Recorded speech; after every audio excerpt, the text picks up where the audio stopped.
Good afternoon, everyone. Welcome back. I hope you're having a good day so far. As President of the Royal College of Nursing, it is an honour to chair this session today and to introduce you to the keynote speaker, Michael Rosen. I'm sure Michael needs no introduction to this audience as one of Britain's best-selling poets, but I'm sure many of you will also know him from the Royal College of Nursing Congress last year in Glasgow, when he gave a keynote sharing extracts of his book, Many Different Kinds of Love, which chronicles his time in hospital with Covid-19 and charts, as he describes it, his journey back from the brink of death. If you heard Michael in Glasgow last year, I'm sure, like me, you were incredibly moved by his words. His book demonstrated the highly skilled work of the nursing staff who cared for him. And I know he has influenced many who have read his book and understand nursing and the safety critical work that we do. A real advocate for our profession, and one I know you will have many questions for at the end, where there's a Q&A session. So let me welcome again Michael Rosen.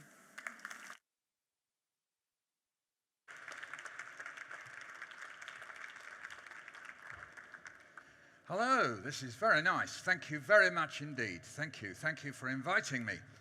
I'm going to read you some of the bits and pieces that I've put together, both in the book and since, about what it was like 3 years ago for me. So I'll begin at the beginning. It's March 2020. You can't see a doctor. You can't go to A&E. You can't get tested. All you can do is ring a paramedic. I ring a paramedic. He tells me to breathe down the phone. I breathe. He listens. He asks me if I felt worse than yesterday. I say no. He says, "You're okay then." Tweet, March the 27th, 2020, day 12 of being ill. The year's seasons roll by in a night. Sweats, freezes, sweats, freezes. I wonder whose mouth I have. I don't remember it as made of sandpaper. Water is as good as ever. In the spare room at home, I say to Emma, it feels like I can't get enough air.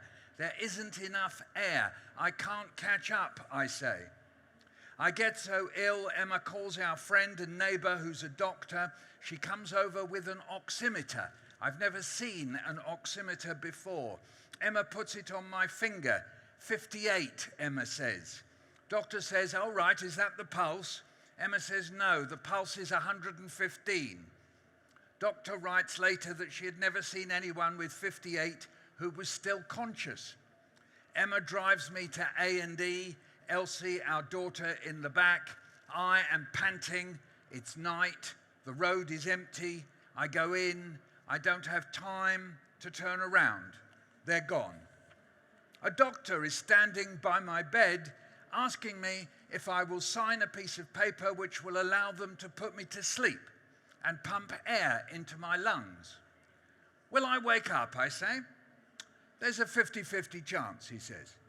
If I say no, I say. 0, he says. I sign.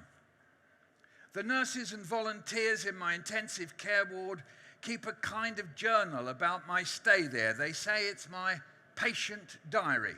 I call it my very patient diary. On the cover it says, quote, "This diary can be completed by relatives, friends, nurses, doctors and allied health professionals to record the patient's daily events. The diary may help with the patient's post-critical care recovery by providing them with information and insight into a time when they were not aware. April the 9th, dear Michael, we are your ITU nurses today. You're doing fantastically well and fighting hard. You still have a breathing tube, but you're doing well. Keep fighting. LSC and Lizzie. April 10, hi Michael. I'm your helper this evening. Your vitals are slowly improving. I've never found out what my vitals are, by the way. My testicles, perhaps? I don't know. Including your temperature. We've wrapped you in a heated blanket and repositioned you regularly to improve your lung perfusion. You're sleeping peacefully at the moment, monitored and controlled by the ventilator. We've still another 8 hours together. But so far, so good. Jenny, physio by day, ITC helper by night. Dan works on my intensive care ward. He keeps his own diary. He changes our names. He calls me Mr. Jacobs. He writes, I said a few Hail Marys over Mr. Jacobs, even though I know he's Jewish. I think, good idea. Cover all the bases. Next day, Dan writes, came in, Mr. Jacobs still alive. I think, wow, he must have thought when he went home the night before that Mr. Jacobs was going to cop it. Poor Mr. Jacobs. Oh no, that's me. April the 14th, dear Michael, you required a ventilator to take over your breathing due to your further deterioration. The ICU team had to prone you, meaning you had to lie on your belly to help improve your oxygenation. This procedure required 7 people to reposition you safely. We're hoping to see you improving every day. Take one day at a time. You will get there soon. All the best, Michael. Margie, ICU nurse. April 17, dear Michael, my name is Beth, and I've been the nurse looking after you overnight. I normally work at Great Ormond Street Hospital looking after children, but have been moved here to help look after adults. I call you guys big children. You've done really well overnight. You're starting to move little bits. I haven't asked which little bits, which is excellent. Hope you continue this great progress. You've got this. Looking forward to meeting you when you wake up. You wrote my favorite book, We're Going on a Bear Hunt. All the best, Beth. April 19th, my name is Natasha. I'm usually employed in the community, but because the school I work in is closed, I'm helping out in ICU. She's a nurse. This evening, one of the IV lines in your neck was taken out because the doctors are happy with your progress. You've also been moving your arms about a little, and I think you might have been aware of us speaking to you. Keep fighting, Michael. April 24th. Hello, Michael. I've been asking you to blink and squeeze my hand to communicate, and you've been diligently obliging. It's the first time in my life anyone has ever called me diligently obliging. Please send your NHS anniversary poem to Boris Johnson. Best of luck, Kajal Doshi. April 26th. Hey, Michael, today's been a busy day for you. Lots of doctors and nurses have been caring for you. You've been well cared for. You've been restless at times, but I've been there to hold your hand. Alison.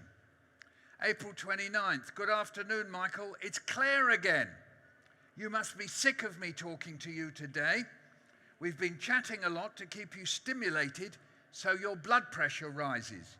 You're turning your head when I'm talking to you as well. Great stuff. Keep going. You've got this. Claire. April 29th, night shift. You still have a breathing tube going into your throat, meaning you aren't able to speak. So unfortunately for you, it's mostly me chatting away to you. I seem to get a response when I mentioned that you supported Arsenal, judging from your pictures. But you didn't seem impressed when I told you I was a Derby County fan. Keep going, keep fighting, and keep being so strong. Lizzie, kiss, kiss. My wife Emma's email to the family on May the 2nd. Hi all, Mick, that's me, is experiencing delirium at the moment, and this is making him quite agitated, hallucinating, and moving his arms and legs around. I always laugh at that bit, sorry. Moving his arms and legs around. The doctor asked me for some music last evening, and apparently some Django Reinhardt seemed to soothe him a bit. Elsie and I made a playlist for him this morning, which is now taped on the wall by his bed, and the nurses already played him some of the tracks. Love to all, Emma, Kiss. May the 3rd. You're trying to communicate now by mouthing words and nodding or shaking your head or using facial expressions. Natasha. May the 3rd overnight. Your blood pressure decided that it fancied being a yo-yo. And we've had to do a good amount of deep suctioning via your trachea. I'm really sorry that this is so unpleasant. It's so important to get that mucus out of your lungs. I'm sorry I can't write more with the pandemic. Each nurse has multiple patients, but keep fighting. You'll go home soon. Sarah. May 4th. Hi, Michael. We're going to do a video call to your family shortly. It's always important for recovery to hear familiar voices. Keep fighting. I know you can do this. Best wishes, Holly. May 4th again. Dear Michael, things may seem like a dream when you're here. You may remember vivid memories or images, sounds, or even smells. That's very normal. Your family has been sending their love every day. All the best in your recovery. Joe, nurse. May 6th, afternoon, Michael. We've had a busy day so far. It started off with spa time. A bed bath, hair comb, nail cut and clean, and we also shaved your beard. Sorry, we know you usually have a beard, but that's just so we can keep the area around your trachea clean. I'm unsure whether I'll work with you again, Michael. I should be heading back to my bladder and bowel team. Best wishes, Holly. May 7th, dear Michael, happy birthday. It's been so lovely to help look after you today on your birthday. You've been popular today. FaceTime calls from your family and a birthday card. You were also treated to a rendition of Happy Birthday from about 15 ICU staff around your bedside, and a round of applause from staff and one of the other patients. Get well soon, Sophie, Monique. In fact, my daughter tells me they took a photograph of that, but they won't show me. I said, why not? And my daughter said, because you look dead, Dad.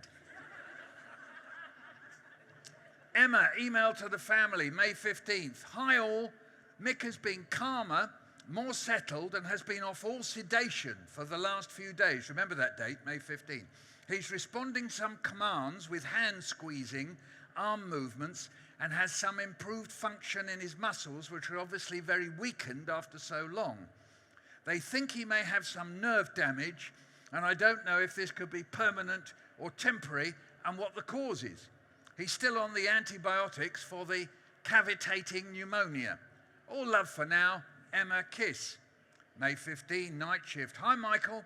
I originally admitted you to the intensive care unit 40 days ago.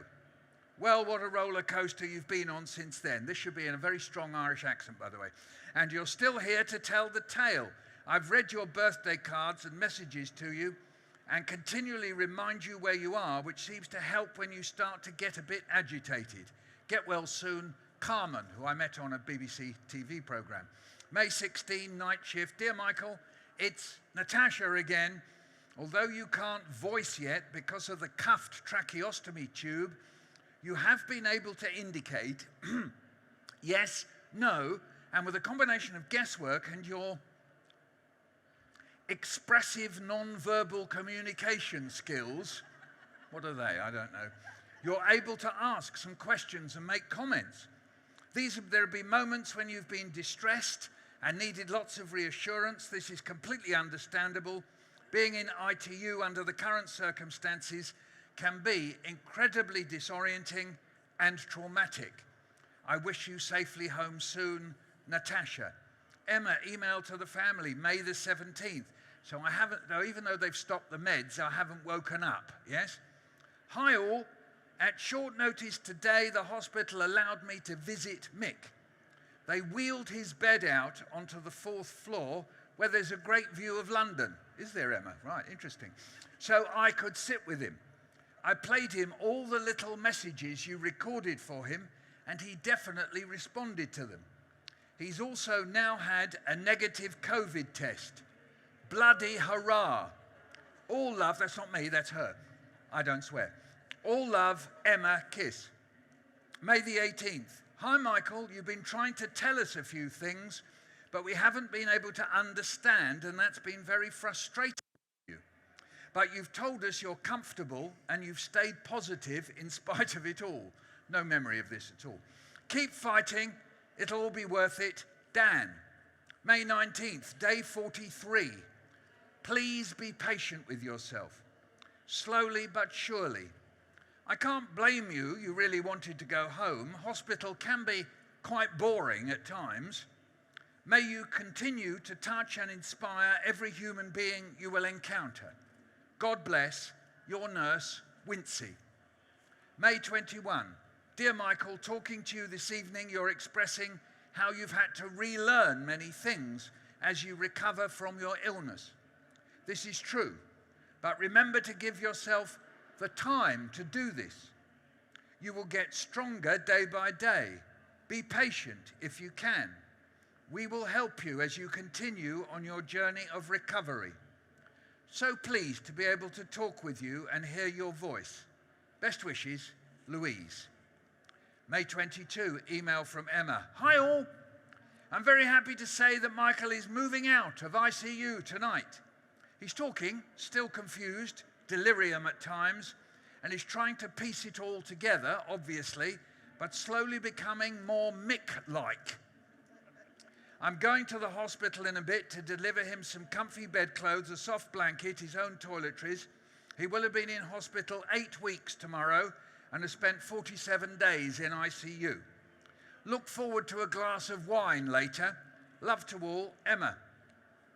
After the coma, they put me in a geriatric ward. I suppose they think I might be terminal. One nurse must think I'm a bit sprightly. She says, "What are you in here for?" I say, "I don't know." And if I don't know and you don't know, then we're both in trouble, aren't we? The consultant says that when they took me off the drugs that were keeping me asleep, I didn't wake up, so they got Emma to come in, as you've heard. She held my hand and played recordings of the kids in my ear. One of them was a teenage boy, by the way. He's just a bit older, obviously, now. And it was going through his non-speaking stage. So I keep wondering what it was that he said. And apparently I reacted. My arm went in the air when I was lying there, you see, like that with a tracker. And he went, amazing. Then they wheeled me back into the lift, and the consultant says, Emma was the game changer. After that, he said, I didn't stop talking. Not like me at all. A nurse stands by my bed and says, "You're on puree. It says so over your bed. I've got cottage pie for you." She feeds me the pureed cottage pie with a spoon because I can't feed myself. It tastes fantastic. I love it. I say, thank you for the cottage pie and thank you for feeding me. Very poorly. It's something the doctors and nurses say about me. Every so often, a doctor or nurse stands by my bed and says, "You were very poorly." I'm starting to expect it. They often seem pleased, surprised almost the time, less poorly. I get the feeling that some people who were very poorly died. I didn't die. After the coma, 4 people come to my bed and lift me up so that I can stand. I shake all over. I look down and see my legs. They're my father's legs when he was dying. You sat with me, you washed me, you cleaned me, you shaved me, you held my hand, you woke me up to stop my blood pressure going down. You sang to me, you talked to Emma, you played me her playlist, you wrote to me in my patient diary, you told me to keep fighting. It's the sort of thing we do for our children as parents. But you're not my parents. Thank you. A psychologist comes. He says, "We filled you up with mind-changing drugs. You may have frightening hallucinations." I say, "Yes, I dream I'm in a German Christmas party. I can't move. They throw berries in the air. They explode. Pew, pew. And then we sing, Stille Nacht, Heilige Nacht." And the psychologist says, In the geriatric ward, I shrink down to a body that they test. Bits of a body they test. A body in bits. Eye, toe, ear, ribs, tongue, tailbone, eye, toe, ear, ribs, skin, lips, ribs, eye. That's what I am. A body in bits. On one night on the phone in the geriatric ward, I say to Emma, when I come home, I'd better live upstairs so that I can crawl to the loo. I don't think I'll be able to go up and down the stairs. A month later, when I get home, I see that we have a downstairs loo. I'd forgotten we had a downstairs loo. One night in the geriatric ward, I lie in bed trying to remember my shoes. I don't know what shoes I've got. I don't know what shoes I've got at home. I could remember my Crocs. I couldn't remember what shoes I had at home. I don't tell Emma that because I feel ashamed. I lie on my back and make up a story in my head about a cat who longs to have pasta. He can't have pasta because his owners go away and forget to tell the boy looking after the cat that it loves pasta. I write the story and it's published. It's called Rigatoni, the Pasta Cat. I think it's about me in hospital longing for hummus. In the geriatric ward, I look down to the bottom of the bed at my big toes. The nails have come off and there's just dried blood. The nurses say, that's what's happening with COVID. Sticky blood fills the capillaries burst, and bits of the toes die. Your hands speak, that's you, nurses, your hands speak. Touch is a language. Each palm, each fingertip is a line from your stories. I get what they each say. This hand is in a hurry. This hand hesitates. These hands are worried. They catch me as I slope sideways. This hand knows a lot. It hunts for the lumps where previous jabs filled me with blood thinner. This hand hunts for bed sores. It spreads Vaseline and kindness. After you've taken my blood pressure and you've clipped the oximeter on my finger to find out if I'm taking up oxygen, you stand at the end of my bed and stare at me. I ask you why. You say, you're doing my obs. What is this, I say. We look at you to find out how you are, you say. Well, what do you write down, I say. What we see, you say. Well, I'd like to look at that one day, I say. Now that I've been in for weeks, there must be yards and yards of obs. I wonder what they say. Things like, he could do with a haircut. He looks less dead today. The consultant says, we didn't know if you were brain dead or not, Michael. I say, well, you didn't tell me that at the time. He said, well, there wasn't any point. We thought you were brain dead. The consultant says you've got 3 blood clots in your pulmonary artery. I say, should I worry? He said, no, you'll probably digest them. I think of clots, like scabs. On camping holidays, me and my friend Mart used to eat our scabs. Maybe it'll be something like that. We think we know who we are. There's the mind, and there's seeing our body and feeling it as it does our bodily things. Then you get ill, and doctors and nurses start reading stuff inside you. Liver, kidneys, spinal column. You knew they were there, but you couldn't read them. I go to a rehab hospital, St Pancras, NHS. I can't stand up, I can't walk. The physiotherapist, nurses and occupational therapists tell me that they'll get me walking in 3 weeks. I don't believe them. At the rehab hospital on the first day, a guy who had been in the Greek army comes to my bedside, claps his hands together and says, 1, 2, 3, let's go. And I say, go where? I can't move. That's a horrible dream. We'll skip that one. I learnt to walk when I was 1. I learnt to walk when I was 17 after a car accident. I'm learning to walk again now that I'm 74. 3 times. Seems a bit excessive. At the rehab hospital, the OT says, throw the balloon to me. I try. It's too heavy. They've been worried about my low blood pressure. The nurse is worried about my low blood pressure, but they've brought me the Daily Mail, so it'll be fine in just a moment. A therapist comes to my bed and says, "You had a tracheostomy, so you have to be careful about what you eat. You can't eat raisins," she says. But some days, that's all I eat, I say. I tell children in schools my name is Michael Rosen. "You can't eat raisins anymore," she says. They say your voice is very feeble. You need voice therapy. After all that time in a coma, your diaphragm has forgotten how to work. They say I have to sing down a plastic straw so that it blows bubbles and trill through my lips. Brrr, brrr, and do that 100 times a day, they say. Yes, I do a lot of that. Brrr. Now my diaphragm works. They give me a stick. I call it Sticky McStick-Stick. It helps me walk. I love Sticky McStick-Stick. But then a physiotherapist comes and says, "I've become stick reliant." So I have to throw away Sticky McStick-Stick.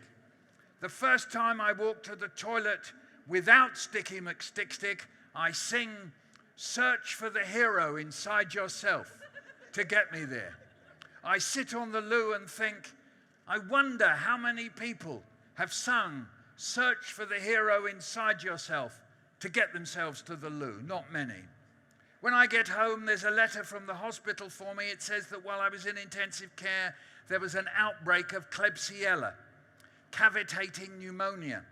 Bits of my lungs cavitated. I imagine something in my lungs making caves. After I come out of hospital, someone sends me a card with the message, "Resurrection of the Year."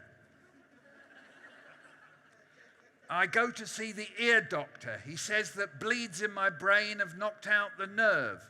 Oh, I said, that's what the eye doctor said. The bleeds knocked out my eye. He gives me a hearing aid. Keep it on all day, he says. He goes over to a computer. I'll be able to see on here if you've got it on or not. The eye doctor says, "Why have you still got your tracheostomy dressing on 6 weeks after?" I say, "There's a hole." He says, "I'll find you someone." A woman takes me away. She looks in the hole. "You're granulating," she says. "This'll hurt. It's silver nitrate." Psh! Later, the hole closes. Later, the eye doctor said, "She's in cosmetics." I say these things like I know what I'm talking about. Okay, maybe I'll finish. 2 physios come over and sit on the sofa at home. They ask me, "What are your long-term objectives?" I thought, have I got any of them? I wondered, have I ever had long-term objectives? I don't think so. "What are your long-term objectives right now?" they say. To be able to walk to the end of the street, go to the Jewish deli, remember what I went there for, and bring it back home all by myself. That would be good, I think. Yes, they say. Anything else? Live for a bit more? And come to think of it, I've never bothered to make pickled cucumbers. I just buy them. And my mother made lovely pickled cucumbers. I would like to try that one day. You're doing very well, they say. And so we'll whiz on. If any of you got any questions you'd like to ask, we can move on to questions. So I say to the consultant, just before you guys put me to sleep, you said I had a 50-50 chance of waking up. Was that what we all had on that ward? 50-50? More or less, he says. In the end, we lost about 42%. The consultant says that the intensive care ward was equipped for 11 patients. At the worst moment, we had 24. We were supposed to have one nurse with one patient all the time, 24 hours a day. Sometimes we had one nurse running between 3 or 4 patients. Some nurses haven't recovered. People say to me, "Do you remember anything about being in the coma?" I say, "No, nothing. I don't remember anything of the coma. or waking up, or the first days after that. When the doctor said I had a 50-50 chance of waking up, I remember thinking, hey, that's not so bad. Maybe I had hypoxia. 50-50 is quite good. And then I thought, if I go, at least I won't know I'm going. Like my son, Eddie. He died. And that's what the doctor said about Eddie. He wouldn't have known he was going, all the membranes of his cells leaking, his insides turning to mush. He said he had meningococcal septicemia. My grown-up sons come over and take the dad for a walk. I don't have a lead, I don't run off, and I don't sniff other dads. The consultant says at the beginning there wasn't enough PPE. One time the PPE came in, it was second-hand. One piece came out of the packing with blood on. And when people meet me, they say, "You're alive." And I say, "Are you sure?" At the brain hospital, the nurse asks me how often I exercise.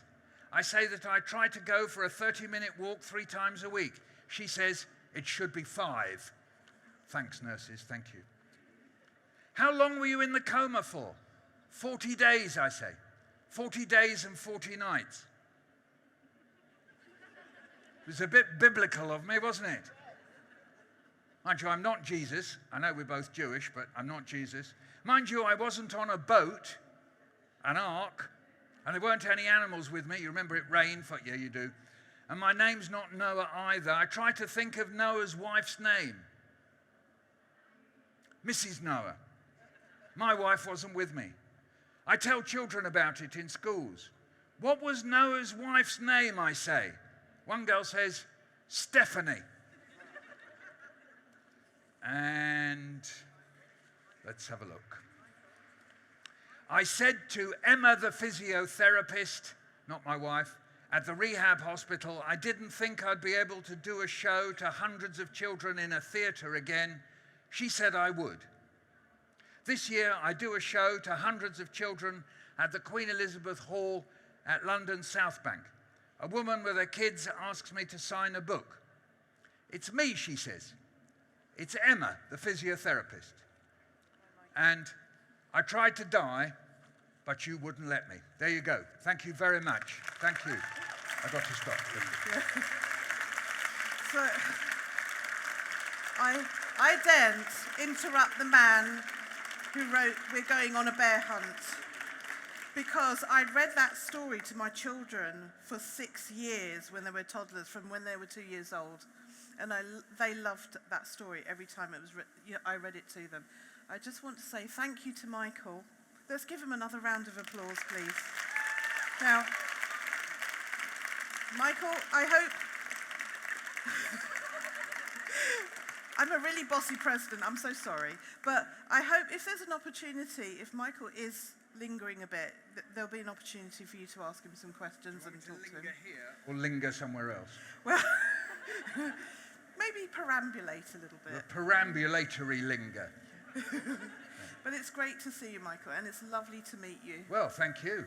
Thank you, Sheila. Sheila. Yes, thank you. Thank you very much. Now, I've got to get off here now. Nobody cares.